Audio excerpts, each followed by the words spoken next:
I mean, a life situation. Mm-hmm.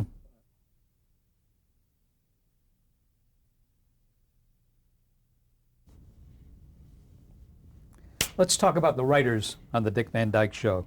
Yeah. Sam Denoff and Bill Persky. Later. Denoff? They came later. Came later. First Jerry 13 Belson? weeks, Carl Reiner, all of them, Wow. 100%. A 1950s, 1960s David Kelly. Because David Kelly's writing. Kelly is phenomenal. Yeah. How does he do it? I don't know. And he's got another show coming He's on. got a beautiful wife, I guess. That's how you do it. Yeah. Boy. Anyway. No, Carl wrote the first year, and then the second year he wrote most of them, and then along came Phil. Along came Sam Denoff and Bill Persky. Phil. Gee, Bill Persky. And then also Jerry Belson and Gary Marshall, didn't they come in? Yeah, they came out for one or two initially. That was a good team also. Yeah. Did you work with them? I mean, did you? Yeah. Right from the get-go? I mean, Yeah, when they first came. Yeah. Uh-huh. Yeah, we had some good times. Where did the ideas come from? Well, some of them came just right out of lunch. I mean, I don't know. You were talking about, one day we were talking about nothing, and Dick volunteered something about his brother. And we all said, "You have a brother?" And it was Jerry Van Dyke. He never mentioned. Gee, well, tell us about it. What does he do? Well, he does these small clubs, and all that. Well, Carl perked up. We said, okay, and he's a sleepwalker. So we got the sleeping brother out of that. We did 2 episodes. And that was a struggle because Jerry was not a very good actor. He's become very good since. But when he showed up, first of all, I think he was terrified. Second of all, by the time he showed up, we had such a well-oiled machine that you could put down a script and go bang like that. And everybody, it was like, the nearest I can think of it is the Hollywood Studio Orchestra, where they can come in and sight read a piece of music, and you'd swear they've rehearsed it for a month. And they would, the studio Exactly. orchestras, they're incredible. Yeah. One of the great things in music, I love going to scoring sessions because they're so good. I said, these guys have never seen these notes before, and they're blowing it perfectly each time. That's what that cast was. They just rang the chimes, and it was perfect. So Jerry came in, and it was like, I am whatever my name is in the film, and he was, and Rosemary, we'd sit next to me, she'd say, "What are you going to do, John?" I said, "Shut up." I said, "Okay, we got something to deal with here." So that was the reading, and he was a slow reader. Then we got on our feet, and he didn't have the moves, obviously, that the others did. So I said, okay. I said, who's got a football? And I started throwing a football around on the stage. The other actors, they played a little bit, and they said, okay, we got to get to work. I said, yeah, we'll get there. Throwing the football. What I was doing was, it was unconscious, by the way. I didn't know what I was doing. I was just very nervous. Oh, at one point, we wanted to see, what is his act like? Where is his act? He has it on 2-inch tape, so we had to go over to CBS, Fairfax, and look at his tape. And the tape was Georgia Roadhouse, You know how you can tell a happy motorcyclist? By the bugs on his teeth. That kind of a joke, Mm-hmm. So, okay. So, and again, Rosemary nudged me, what are you going to do? I said, shut up. So then I started throwing the football around that first day. And we started to accommodate whatever he could do with the banjo and the act and so on, thinking about it. But I wouldn't let them rehearse. I tore them down. I made them very uneasy. And as I say, I had to look back on it to realize what I'd done. It was all unconscious. But I made our cast uncertain. And we came in on a Friday, and they were looking at me like, when? And I said, well, let's do a little bit now. So I was gradually able to introduce Jerry into the action. And he was still not terrific. And over the weekend, I think Dick visited him and had a few words. And he came in on Monday, and he was quite a bit better, but still not up to our troupe. And I was sweating it out, pretty much. But we worked at it very hard, even through camera blocking day, which normally was not an actor's day. It was usually, but I was working with him a lot. And on Tuesday night, he just went through the roof. He was terrific, Jerry. Mm-hmm. And he got an instant contract from somebody at MCA, I think. For a series? For series. And these people called me a month later. They said, what is it with this guy? He can't act. What did you do? I said, he's very good. I said, he's a little new. Take your time. And now he came in for the second week, and he was all hopped up because he had this contract now, and he was just happy, and he had been great. And he started throwing that football. I said, what are you doing? He said, throwing the football. I said, come on, are you kidding? I said, we go to work here. That was last week. You don't do any of that. Stop that. Stop that right now. Oh, what? I said, yeah, you got a lot of work ahead of you. Come on. How was he on that It was second great. show? It was terrific. But he suddenly shaped up. I said, I know you can do it. I said, let's get on with it. What is your favorite episode from the series? Oh, without Do you have question. one? Yes. And oddly enough, it's the same one. Dick likes it the best too. It's Where Did I Come From? When Richie says, Where did I come from? And we do the birth of the baby. Comes home from the hospital with the wrong baby. No, that was thinks. Persky and Denoff. Oh. When they came in with that story, that was later, the next year. Ah, No, I love that show too. yeah. But my favorite was the other. Excuse me. Yeah. Was Where Did I Come From? In which Dick recounts how the baby was born, and it was hilarious, filled with physical humor that you could not do if you didn't rehearse the way we rehearsed. The only way you could get it. It was great. Now, the other was great too. In fact, the story behind that is even more significant because that was 1963, as I recall, yeah. And they had written a story where Dick was convinced he had the wrong baby. And it turns out that the other couple, their name is Petrie, and the other couple is named Peters. And Laura was in room 103, and they're in room 108. They kept getting the wrong. You close up a 3, it becomes an 8, and she had the rice pudding, and we got the wrong flowers, and all these things were saying, I got the wrong baby. Baby doesn't look like either one of us, which many parents go through initially. Oh, we got the wrong baby. So he calls up the Peters, and he says, you got something of, well, we got something of yours too, and he's convinced they're going to change babies. Come on over, okay, you can bring it. Well, what it is a black couple, and now this is 1963, and when we first presented it, it was a racial joke, clearly. And Procter & Gamble said, we will not put this on. And CBS said, we will not pay for this. God bless Carl and Sheldon. They said, look, we'll do the show, and if the audience tells us it's bad taste, we'll pay for it. If the audience accepts it, you pay for it. That's pretty brave. That's brave, yes. And bold. Yeah. And they were right. Now, Dick was making Mary Poppins at the time. So we went out to Warner's and talked to him about it. And we came up with what really became the solution to the whole thing. And that was, if you give control of the joke to the black couple, it's okay. If it just becomes an ordinary black couple shows up and we had manufactured it, that cannot work. But the line that saved it was, and I said, I also want to get a very handsome young couple. I get Greg Morris, who was a handsome young actor who left us, I'm sorry, and Mimi Dillard played a beautiful wife. And I said, come in smiling. The only thing you can do is don't talk too soon. They came in, Dick did the take, and the audience gasped and cheered and applauded. And we never got one negative letter when we put it on the air. But we did things like this because the line that saved it was as follows. Dick said to Greg later, he said, why didn't you tell us before that you were black? He didn't have to say, why didn't you tell us before? We didn't use the word. And he said, what, I missed the expression on your face? Which gave control of the joke. Greg had the joke. And then later we did another thing that was daring for its time because the whole thing had been done in flashback. And Dick says, as they come back to the present, he said, I'm not sure we got the right baby yet. And he said, what are you talking about? He said, well, little Jimmy, the child, goes to the same school as Richie. The little indicator there about integration. He said, and Jimmy, his grades are way up here. Richie, way down the top. We got the wrong kid. So we made a smart kid out of the black kid. And Richie and Laura hit him with a pillow or something. And that was why it achieved respect. Now, I used Greg later on. I made a film called The New Interns, in which I said, I've got just the guy to play a black doctor. And Columbia was horrified. 1963, same year. They said, you want a black doctor? I said, yes. The hospitals are full of black interns. You may not have been looking, but that's what's happening. So, yeah, I said, I could do some racial talk here, straight out, which we did. They said, my God, the South will boycott. We'll lose all that money. I said, whatever you lose in the South, you'll make back in Detroit 10 times over, which they did. And it was a very successful film.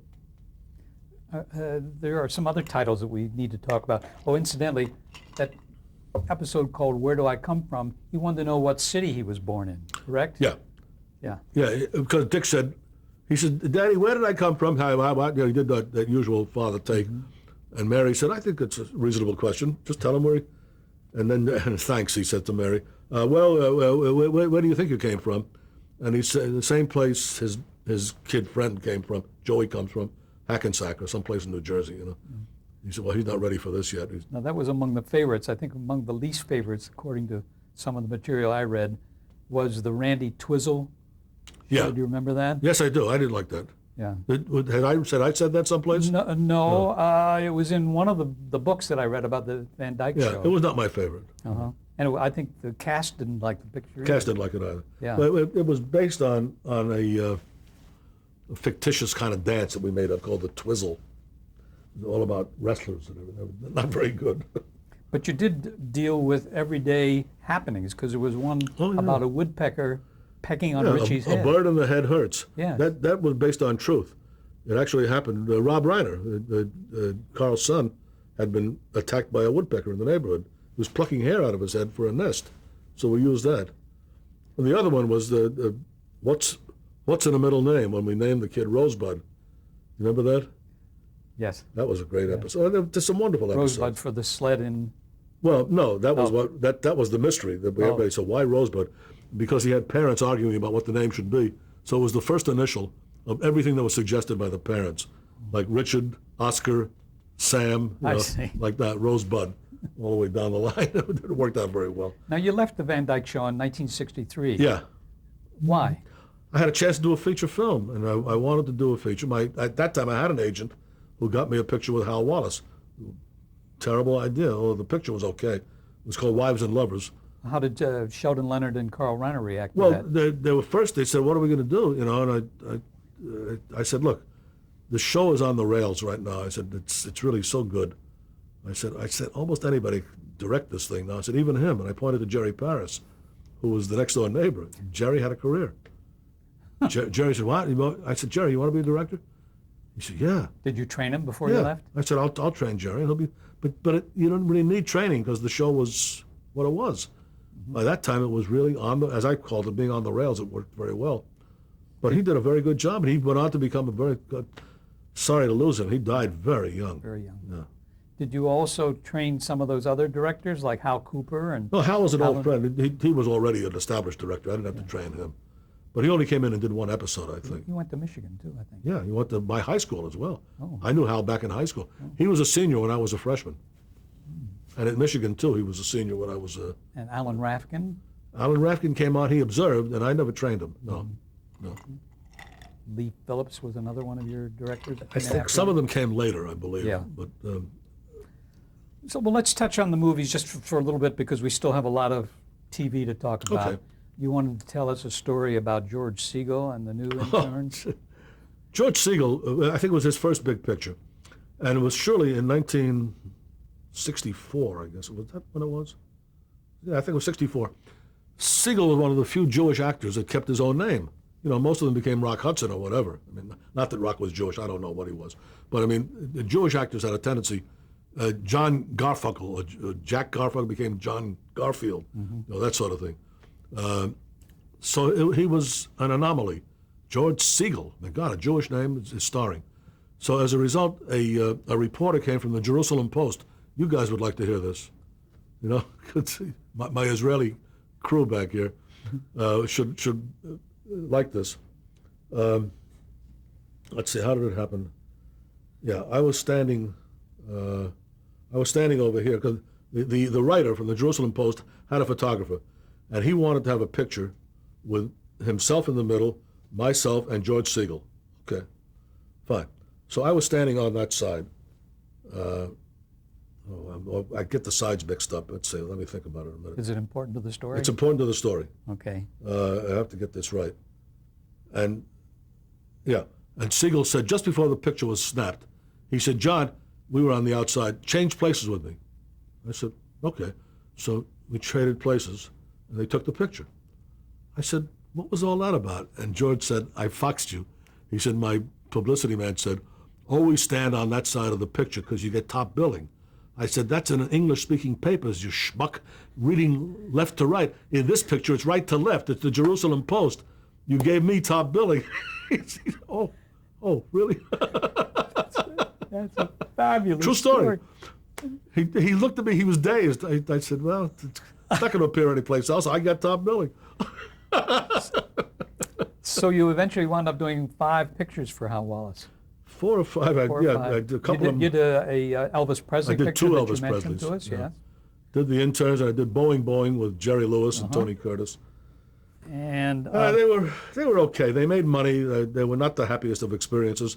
And frankly, I found picture making rather dull. I found it tedious why was that? because everything was lighting. You sat and waited. You sat and you wait. Yep. Yuval, you know what I'm talking about. Everything was cinematography. And by the time you got actors together to do anything, it was like you had to really keep sequences in your head far beyond where it was necessary, it seemed to me, to keep it straight. And you had to keep it straight. What's the energy level? I try to do as many long takes, single takes as I could because of that. I didn't like all those setups. It was just driving me crazy. And then you had to deal with the likes of Hal Wallace, and I wanted to blow ashes in his eyes for doing the cuts that he did. And it wasn't all that happy. So And I shot in Paris with Lewis and Jerry Lewis and Tony Curtis. And Jerry was a bad boy. I mean, he used to step on Tony's shoes just before each take. And Tony was a very solid actor. serious too. He was serious. Yeah. And I liked his work. And it would just destroy him because he was always impeccably dressed. And Jerry would try to screw him up. We'd have to take time and fix up the shoes, and all that. And Jerry liked to go around, snip these people's ties off. He used to do that with Ernie Glucksman. And I said, Jerry, it's not Ernie Glucksman. Stay away from me. I mean, I'm not going to have you cut my tie. Oh, Ernie really took a lot from It's Jerry Lewis. terrible. All those years with him. Yeah, he took it off. Yeah. It's a wonder. Anyway, Yeah. but we got Jerry was reviewed in that picture in many books that I've seen as being some of the best thing he ever did because I had him more under control, I should think.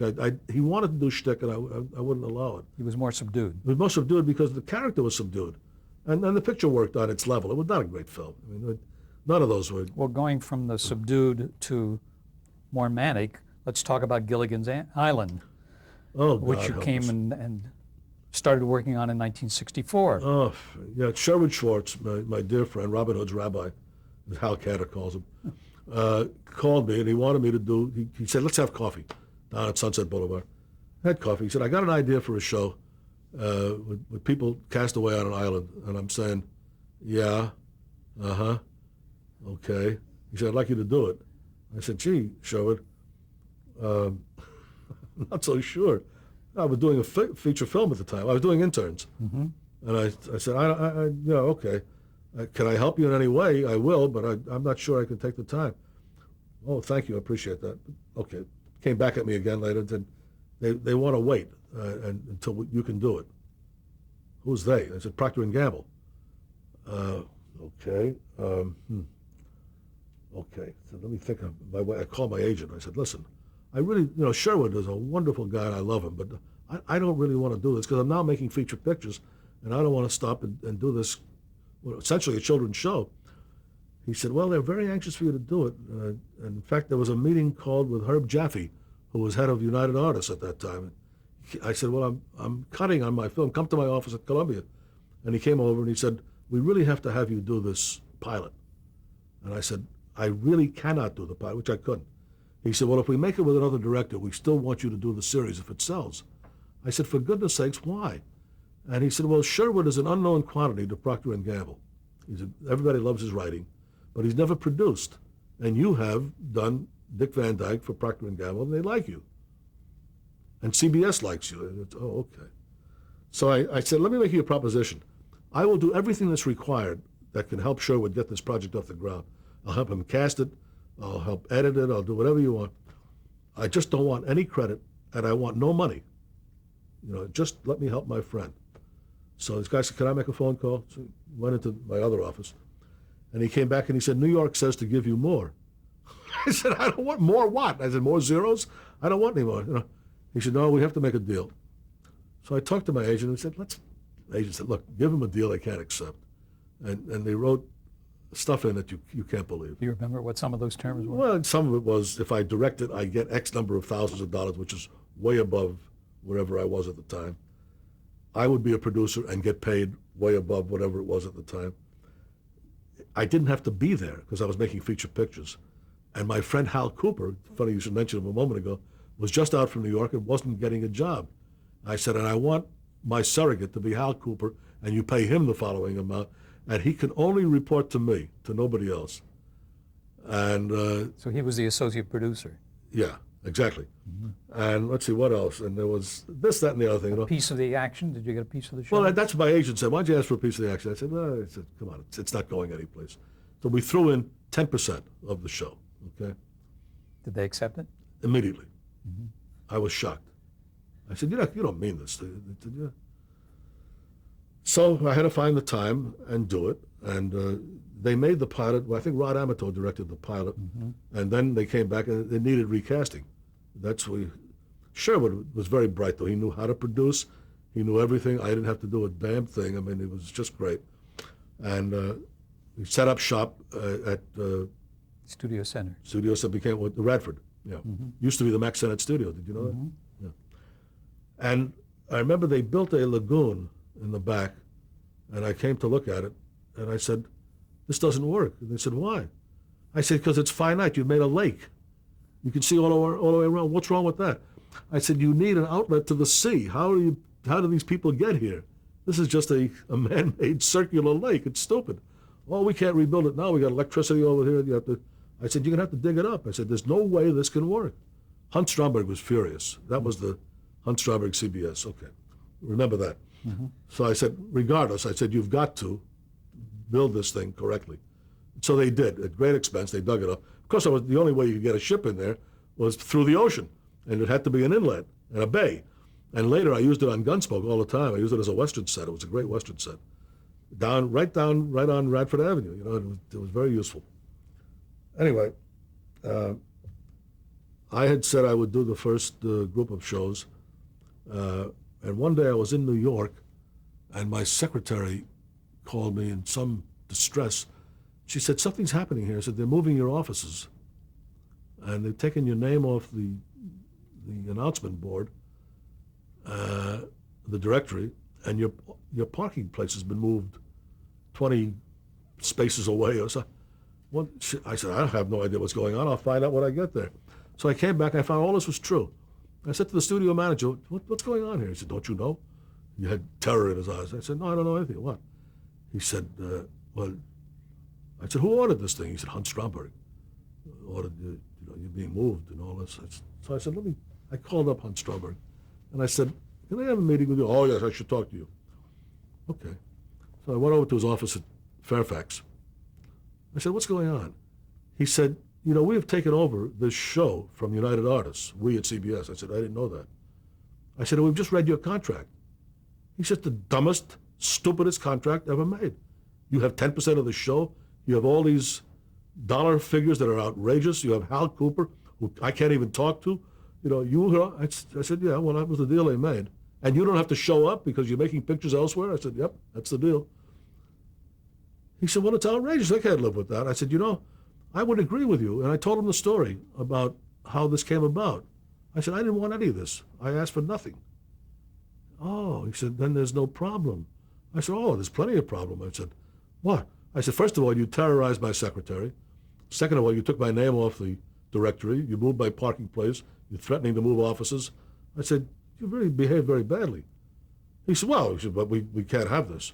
I said, "It's too bad." I said, "I'm going to live up to my contract." He said, "How are you going to do that?" "I'm not going to show up. That's living up to my contract." He said, "We'll take you to court. We'll beat you." I said, Do what you can. It's up to you." He said, "We just took Bill Bendix to court. We beat him." I said, "Bill Bendix is an actor." I said, "I don't think he knows anything about business. He's a good actor. But no, you're not going to beat me." I said, "All I got to do is not show up." That's what it says. "I'll see to it you never work in this town again." I said, "Look, I've heard that phrase so often. It's sickening. I'll work in this town long after you're dead." By the way, he's dead, and I'm still working. So he said, well, this is terrible. He said, you would have given me that? I said, if you had acted like a gentleman and said, we have a problem, we've just assumed this contract, yes, I would have given it to you, but not now. He said, well, what will it take to get you out? I said, you pay me for 26 weeks, which was my original contract, as producer, and you pay Hal Cooper 26 weeks, and you can have the word producer back. Oh, what about the 10%? I said, I'm not going to keep that as rooting interest, just in case. Okay, I started to leave. He said, one more thing. I said, what? Will you direct the first 6 episodes? I said, whatever happened to you'll never work in this town again? He said, oh, that was then. That was then. So I did 6 episodes, and I kept the 10%, which paid me, in the aggregate, a fortune of money. I mean, it's unbelievable what that show is. Because of the syndication. Yeah, it's never stopped in syndication. I still get money. Played all over the world. Getting less money these days, but it's what, 35 years? But I've got a check every year for 35 years. It's astounding. Now, here's where I was stupid. Later, Sherwood called me again and said, I've got another project for you. Would you do the pilot of the Brady Bunch? And I said, yeah, of course. Anything for Sherwood. I really like the man. And your fellow, your friend Doug Kramer was in charge of Paramount at the time. That's right. And Doug said, do you want the same deal as on Gilligan's Island? And I said, at that time, we had seen no money on Gilligan's. I said, nah. I said, that's not going to give me any money. I said, give me a small royalty. I don't want Sherwood to suffer. He's paid me, no, I don't need the money. It's okay. Stupid! I could have had the same deal, but didn't. Because that has been in syndication. Oh, it would be equal money to Gilligan's at least. You went back to the movies in '65 to do some features. Yeah. We talked about that, though. Roustabout, Boing. Yeah. And you did, in 1966, I Spy Oh, yeah. with Bill Cosby Yeah, of course. I forgot all about that. and Yeah. Bob Culp. Bob Culp, that's right. Was that all shot on location? Or was that No, in the there was a studio? back lot in Culver City, I think, was the location. It was Mexico. We did a Mexican set. Well, that was an interesting experience. There were 2 good producers on that. Name Don't ask escaped me their names. I don't remember. Anyway, that was a good experience. Yes, for it you? was fine. Yeah. Culp was very helpful to Cosby, who was not the best actor in the world, but boy was he bright. Yeah, he was terrific. No, they both, and Sheldon is a great producer, so that was fun. But I didn't stay and do too many of those. I want to do something else. Let's take a minute and change our tape. Again with the tape. Yes.